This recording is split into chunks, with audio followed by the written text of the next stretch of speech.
Hello everyone, thanks for tuning in to today's fourth and final video. We're going to have a look at the weather for the next 10 to 14 days for today's final video. So day 10 is going to take us to around the 17th of August. We'll be able to extend out beyond that with extended GFS and ECM ensembles and may run for around a couple of weeks. Have a look at CFS V2 at the end of the video for the next 4 weeks, and that's going to take us into the beginning of September. I shall get on with that for you very shortly. Just say that our first video released today was the 7 AM forecast. We've also released the ECM WF40 2-day forecast. We're going to weather the next 6 weeks with the ECM Extended model. And also weekend forecast, of course, as well as always on a Saturday, your weekend forecast. Please like, share, subscribe. Thank you so much, everybody, for doing that forecast. We are very, very, very close now to 11.7k. We're right on the cusp of it. In fact, we're so close to it that when you watch this video, I'm recording this at like nearly 5 to 1 in the afternoon. When you watch this in around half an hour or so's time, we may have hit 11.7k. We're that close to it, just 1 or 2 left to put on. So hopefully we'll get to 11.7k at some point today. And if you'd like to get sub to our channel, then please give us a sub and also tell friends and family to subscribe as well. Get us to 11.7k. Thank you so much for doing that. And then we press on. And the ultimate target at the moment, of course, is 12k. And when we get to 12k, we are going to do a giveaway, either some merch or an Amazon voucher, just to say thank you, so much to all of you for all of the support and over all of the years and so on. So I'll let everybody know a little bit close to the time frame. When we get to around 11.8k, I think we'll have to start finalising the detail on this 12k giveaway. So only another 100 to go, and then we'll start finalising a little bit of detail and let everybody know what we're going to be giving away. But yeah, thank you so much, everybody. Absolutely incredible, amazing. Always blown away by the support. Right, okay, so let's turn off webcam. By the way, if you're a channel member, just to say about this, if you're a channel member and you're around the channel at 6 PM, we've got this month's channel members live stream coming up. It's an hour later than normal. Normally we do it at 5 o'clock, first Saturday of the month. This week we're doing it at 6. So if you're around the channel, then pop in and say hi, and we'll be having a bit of a chat for an hour or so with our channel members. Right, okay, so let's start off in the tropical Atlantic. So things beginning to liven up. We've been through a bit of a lull in this tropical storm slash hurricane season, but things are livening up a little bit. We've got 3 disturbance areas now, a yellow X there, another one just here, and another one just there. 3 of them at the moment. Let's see what's happening. So that one is disturbance free, has just a 0% chance of cyclone formation in the next 2 days, just a 10% chance in the next 5 days. So I don't think that one is much to worry about. We've also got this yellow X just here. That one is disturbance 2 with a 20% chance of cyclone formation in the next 48 hours and a 30% chance in the next 5 days. And then we've got this one just here, which is disturbance 1, and that is giving a 20% chance of cyclone formation in the next 2 days and a 30% chance in the next 5 days. So none of those look like they're particularly worrying at this point, but clearly, obviously, things must be starting to liven up. We must be starting to get like areas of low pressure and clusters of thunderstorms beginning to develop, in the tropical Atlantic, which is where these systems begin their genesis. And so, yeah, it looks like the season is starting to liven up. And whilst it doesn't look like any of those are going to do anything in terms of a tropical storm or hurricane in the next 5 days, things are clearly starting to move a little bit now. So I don't think we'll have to wait long before we get our first, oh no, not the first, is it? But I don't think we'll have to wait very long before we get our next hurricane. Right, it's our saturating temperature, so we'll keep a close eye on that, of course, over the next few weeks and months. This is how the saturating temperature is looking. We have reached 16 degrees now, so the CT is currently standing at 16.0, provisional to yesterday, the 6th of August. That is around the 61 to 90 average, is a little bit below average for 81 to 2010. I don't think that'll change greatly from that over the next few days. We're in for a relatively cool and showery few days. By the middle of next week and the latter stages of next week, that might start to lift up a little bit as it turns rather warmer for a while anyway, through the middle and latter stages of next week. Before we have a quick look at August of the CET, so this is the CET page from the UK Met. Of course, CET goes all the way back to 1659. It's the longest and oldest and most reliable long-term temperature record anywhere on Earth. The further back you go, more unreliable it gets. Yeah, you know, you can go all the way back to 1659 with Central England temperature. Right, let's come down to current year, 2021 then, so we can see what's happened. We had a cold January, had a mild February and March, we had a very cold April and May, we had a warm June and a pretty hot July. August temperature, central temperature will be placed just there. So we have had quite a few warm Augusts just recently. Last year it looked like we was odds on for an 18 Celsius CT August. We just fell short of that in the end at 17.6 because we had a very cool and unsettled final week or so of the month. The August before that as well, 2019, that also had a CT in the 17s at 17.1. Our last really cool August was in 2017 at 15.6. That was our last quite bad August. We had another 17 CT August there in 2016, 17.0. Our last very cold or really cool August was in 2014, which had a CT of 14.9, and that was the coldest August since 1993. Wow. Incredible. Now, the last time we had an 18 Celsius CT August was quite a long time ago now. It's back in 2003. It came out at 18.3. I'm sure you remember that. The heat wave that we had through the first half of August 2003 was absolutely incredible. And for a long time, you know, the 11th of August, I think it was, 2003, was the hottest, was the hottest day on record, recently beaten, of course, in July 2019. But yeah, that's the last time we had an 18 Celsius CT August. I don't think we're going to get one this year because, you know, we haven't started off on a hot enough note. So I think we'll struggle to get an 18 Celsius CT August this year. I would already say it's unlikely we will get an 18 Celsius CT August this year.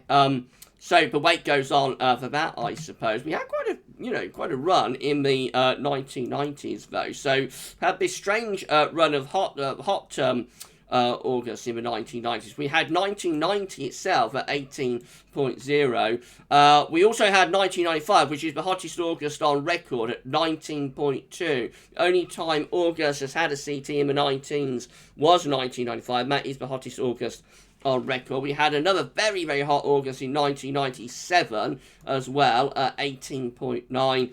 And then, of course, the end of the run of those very hot August was in 2003 at 18.3. So from 1990 to 2003, like in 13 years, we have like 4 18 Celsius plus CT August. And then since then, approaching 18 years now, we've not had one. So very strange run of hot August that we had there through the 1990s and up to 2003. Just out of interest, or for interest purposes, 1976 actually had a CT in August of 17.6, but there was quite a few cold nights, which a lot of people forget in August 1976. Although it was hot by day through most of the month, there were some really quite cold nights, even sort of ground frost level. And the reason that happened is that we went into like a desert climate, really. It had been so dry for so long that we basically entered a desert climate where it's cold by night and hot, baking hot by day.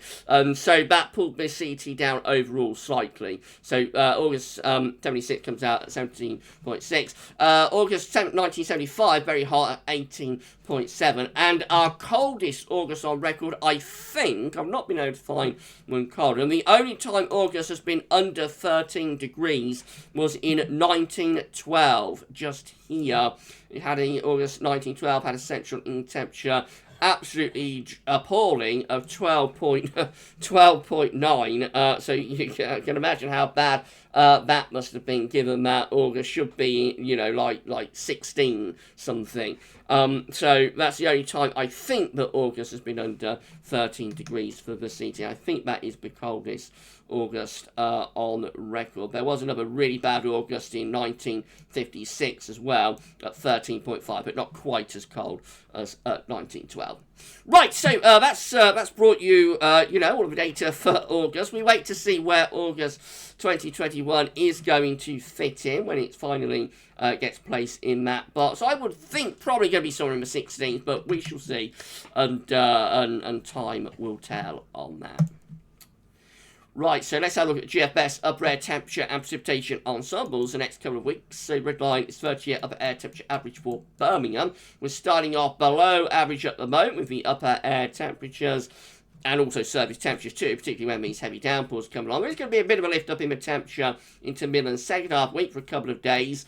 Not all that long. It looks like it cools down again by next weekend. Now, in the extended range, we have continuing to see lots of scatter. So we have got some members here that are going really quite hot. It does include the midnight operational GFS run, but I'll show you in a moment. That turns very hot for a day or two in the third week of August, but we still have this equal number, or maybe even more, actually, of cooler ensemble members down here. So the second half of August remains really, really mysterious and very uncertain. Precipitation-wise, it could be quite a bit of rain, showers, long spells of rain over the next 2 or 3 days. Through the middle part of next week, it does dry out for a few days, and then later on starts to get more unsettled again into the second half of the month, perhaps. Temperature anomalies from the 7th to the 15th of August are going to be close to average, not a particularly big deviation either way, and precipitation anomalies from the 7th, 15th of August. Wetter than average in the north and the southeast, a little bit drier than average through parts of the Midlands and Wales, interestingly. Latest wind flow map from Earth and oldschool.net shows that we are under an area of low pressure today, so quite clearly we've got low pressure sitting right over top of the country, so that's the reason it's very unsettled, and more about that in the 7 a.m. forecast and of course the weekend forecast as well. Right, so let's start going through some chart data then, shall we? I'll turn the webcam back on, I think. So here we go then. We're going to have a look at UK Met at the weather outlook. Starting on Tuesday, low pressure beginning to lift out to our north on Tuesday. By Wednesday, we start to raise the heights a little bit from the southwest, but we have got low pressure in the Atlantic. Through into second half next week, again, we get this ridge building to our south-southeast temporarily. Does probably pull up some quite warm air from France, actually, on Thursday, but it is only very, very brief, and then this low pressure rolls in, probably brings a band of rain and cools things down. So by this time next week, which is midnight on Saturday before 14th, we are back into a cool and showery northwest. Nevertheless, around Wednesday, Thursday, it does get quite warm, I think, down in the south. We probably get temperature into the mid-20s Celsius, for the first time this month. Right, so that's how UK Met looks, as far as we get to with UK Met, that's how it looks. This is the GFS midnight run. Again, we've got that low pressure lifting out as we get through into Tuesday. So the middle part of the week starts to settle things down a little bit with this ridge building to our east. Low pressure is out to west. So that low pressure just kind of rolling in into the second half of the week. So it keeps it pretty cool and unsettled. We do get like a day or two of warmer, dry conditions in the south and southeast, particular around Wednesday and Thursday, but by Friday we're back into those low pressure dominated westerlies. And next weekend looking rather cool and showery, as well as that low pressure exits away to Denmark. We pull in a rather cool and showery northwesterly wind as well, trying to raise heights a little bit though out to our west. Heading up towards day 10, we find this area of low pressure becomes stalled a little bit out to west of Ireland. Heights are rising to the north as well. We are trying to pull up some very warm air to the east. Actually, I think we better turn webcam off just temporarily so that you can see this. So we've got this feature just here. That is the remains, I think, of one of those disturbance areas as like a tropical or subtropical storm, or maybe ex-hurricane in the North Atlantic, just appearing on the far sort of left-hand side of the chart as you're looking at it there on the 17th of August. It's a long way out, but clearly the GFS is developing one of those disturbance areas into a very significant feature. Let's see how it handles that as we go into the extended range. So we get this very, very deep storm system, which again is the remains of a tropical storm and or hurricane there somewhere close to Newfoundland by Friday the 20th of August. We are a long way out now, but you know, that looks really quite significant. At the same time, though, over on our side of the Atlantic, we've got a ridge that's built to our east. We're pulling in a hot southerly southeast wind. Look at those upper air temperatures. We get a push of extreme heat coming out of France for around one day on the 20th of August. We are actually bringing up a plus 25 Celsius isotherm into France, where I did speak about this the other day because it's so extraordinarily hot across southern Europe at the moment through the Med and into North Africa because the heat is so extreme. If we get wind into south and southeast, we could get, you know, a brief, very, very hot spell of southerly, southeasterly winds. It doesn't last more than a day, but we are bringing like plus 20 Celsius isotherm into the far southeast corner there around the 20th of August. It's just something to be alert of, as southern Europe is so extremely hot at the moment. By Saturday the 21st of August, that heat is gone as low pressure is coming in off the Atlantic, and that probably triggers a Fungi breakdown or something. By the very end of the GFS midnight run, we're back into quite a warm southwest wind. We've got this ex-hurricane tropical storm thing to the southwest of Ireland. It looks like it's coming in our direction, actually. So could that be Storm Gavin? I don't know, but it looks like it's heading in our direction there by the 23rd of August. Very, you know, very, very odd run from the GFS midnight run today. Let's have a look at the 6Z then. So here we go. And again, we'll find low pressure lifting out to our north-northeast on Tuesday. Into Wednesday, Thursday, a bit of a ridge in the southeast, turn things a bit drier and warmer then. Northern and western areas will continue to be quite unsettled. And then through Friday into next weekend, low pressure rolls in across north of Scotland. Turns wind back into northwest, so turns cooler and more showery at the end of the week and into next weekend. Heading up towards day 10, we get this area of low pressure starting to meander in off the Atlantic, so that's keeping things pretty showery then at day 10. Moving into the extended range, low pressure sets up over France, so no push of hot southerly southeasterlies with the 6Z. Instead, we get low pressure setting up over France that probably brings thundery rain into the southeast. Meanwhile, northern areas are back under a ridge of high pressure, looking drier and warmer. And then again, in comes that, onto the far left-hand side of the chart, comes that ex-hurricane / tropical storm system just there, moving into the North Atlantic. And so as we get to the end of the GFS 6Z, we're under high pressure at that point, so mainly dry and quite warm with the GFS 6Z. But obviously, you know, with this thing in the Atlantic, it's a case of where that goes. Does it go to Greenland and keep a ridge through Western Europe, or does it actually get caught up in the jet stream and smash and obliterate that ridge of high pressure and give us a unsettled spell? We wouldn't know until much closer to the time frame. Keep in mind that now we are getting tropical storms and hurricanes in the Atlantic Ocean. Model reliability will start to plummet. They don't handle these systems very well at all. You know, the models. So, you can expect a model reliability to become even worse. It's not been a great performance from the models anyway over the past few weeks. In most of this summer, it's been quite uncertain, I think, with the model output. But that's going to get even worse in the next few days now that the hurricane tropical storm season is getting going. Right, GM looks like that again. Low pressure is lifting out to our north-northeast on Thursday. If you enjoyed this video, by the way, please can you like, share, subscribe. Thank you so much, everybody, for doing that. Into the middle of the week, we start to raise heights a little bit to our southeast, turn things a bit drier and warmer in southern and southeast areas through midweek, but low pressure out to the northwest will bring shower rain into the north and west. And then the second half of the week and into next weekend, unsettled, particularly in the north, with low pressure bringing showers, if not some longer spells of rain. We finish up building a ridge to our east, or a temporary ridge to our east anyway. Low pressure is still out to our west. We do turn quite warm to hot, actually, with the GEM there on the 17th of August. But again, I think with this low to the west, we would cut that off quite quickly. But yeah, we do pull up some heat from the south by around day 9-10 for GM. And then the ECMWF is looking like this. Again, Tuesday, low pressure is lifting out to our north and northeast. And then through the middle part of the week, again, a bit of a ridge building to our south-southeast. Turns England and Wales drier and warmer. Scotland, Northern Ireland, probably quite unsettled with showers, if not some longer spells of rain. Into next weekend, low pressure comes meandering in off the Atlantic and pulls in quite a cool northwesterly wind, quite a showering cool northwesterly, setting in around days 9 and 10, 16th, 17th of August with the ECMWF. Completely lost with what the GM is showing at days 9 and 10. Again, it just highlights, I suppose, the uncertainty with the model output. No sign up to day 10 with the ECM of any sort of ex-hurricane or tropical storm far left of the screen, you'll notice. This will be precipitation type forecast based on that ECM run from TibetShow.com. Loads of showers, longer spells of rain, and indeed maybe thunderstorms coming and going over the next few days. Midweek does turn dry for England and Wales. There will be cloud and rain over Scotland, Northern Ireland. And then into the end of the week and next weekend, it starts to become more unsettled again as we move up towards day 10.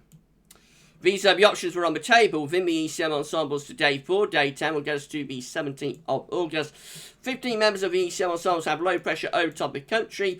High pressure pulled out into the middle of the Atlantic, cool and unsettled.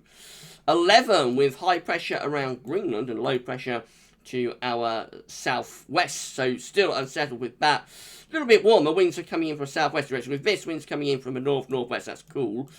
With this option, the winds are sort of southwest. So that's a little bit warmer, but it's unsettled. 10 with low pressure over into west of the country. Again, that looks very unsettled. 8 with high pressure in the middle of the Atlantic. Low pressure to our east-southeast. That's going to be cool and unsettled.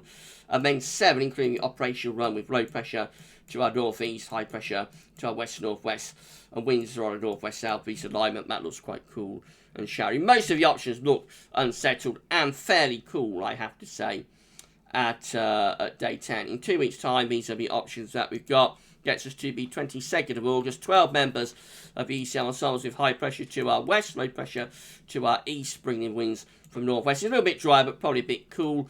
12 with high pressure away to our northwest, probably some sort of shallow trough through here. That could be a little bit cool and unsettled. 10 with ridge of high pressure from the Azores to northern Europe. That's going to be a drier, warmer option. 7 with high pressure around Iceland. That's going to be bringing in winds from probably quite a coolish northeasterly direction. 6 with high pressure again, somewhere between Iceland and Scotland. That's more easterly, so mainly dry. Could be a bit warmer. And then 4 with low pressure to our east, high pressure to our west, and that's going to be cool and quite unsettled with that option. Again, there's a possibility we might get ourselves high pressure in the second half of August, but it is all sort of, ifs and maybes. There's nothing definitive and definite at the moment for a switch to high pressure. But I suspect we will get some higher pressure at some point before the month is done. CFSV2, finally, 500 millibar heights broken down into week periods. The first week period takes from the 7th to the 13th of August. The coming week is unsettled with low pressure over to west of the country. Income the westerly winds, so cool and unsettled in the week ahead. Week 2 is still quite unsettled, but warmer. This is the 14th to the 20th of August. Low pressure to the west of Ireland, but high pressure is building both to our north and east, and that pulls up quite a warm southerly flow, actually. So that is that's a hotter scenario, but probably volatile with that low pressure just to our west. Could be thundering. Week 3 is the 21st, 27th of August. High pressure takes over across Scandinavia, so that brings a dry, and you would have thought warm or maybe even very warm end to August. And then week 4 is going to be the 28th of August to the 3rd of September. Looks like high pressures begin to break down a little bit then. So perhaps starting to turn just a little bit more showery. Not unsettled, I wouldn't say unsettled, but perhaps turning a bit more showery there as we get into the beginning of September, especially for more northern areas perhaps. That's 4 weeks away, though. It's a long way off, so not worth worrying about, really. Right, so if you enjoyed the video, then please can you smash the like button. Make sure you are subscribed to our channel. Thank you so much for doing that. Tell friends and family to subscribe as well. It's amazing. It's incredible. Thank you so much for the support. And drop a comment. Let us know what you think about this and all of our videos. As I said at the start, We are right on the cusp of 11.7k now. In fact, as you watch this, we may have passed it. I don't know, but we're right there. You know, just another two or three to go. So at any point today, we could hit 11.7k. If you aren't yet subbed to our channel, please can you subscribe, and then we will push on to 11.8k, and then we'll start finalising detail on our 12k giveaway. Just tell you what's coming up tomorrow. We've got 7 AM forecast. Tomorrow we'll have our next autumn update, which is update number 8. Gaz over Sunny Roundup, and we'll be live streaming from 6 o'clock. So yeah, please check back to the channel tomorrow for all of the content. Enjoy the rest of your Saturday, and of course, if you're a channel member, check in channel members live stream at 6 o'clock. But that's all for today's uploads. So thanks so much for watching. Enjoy the rest of your Saturday. Bye for now.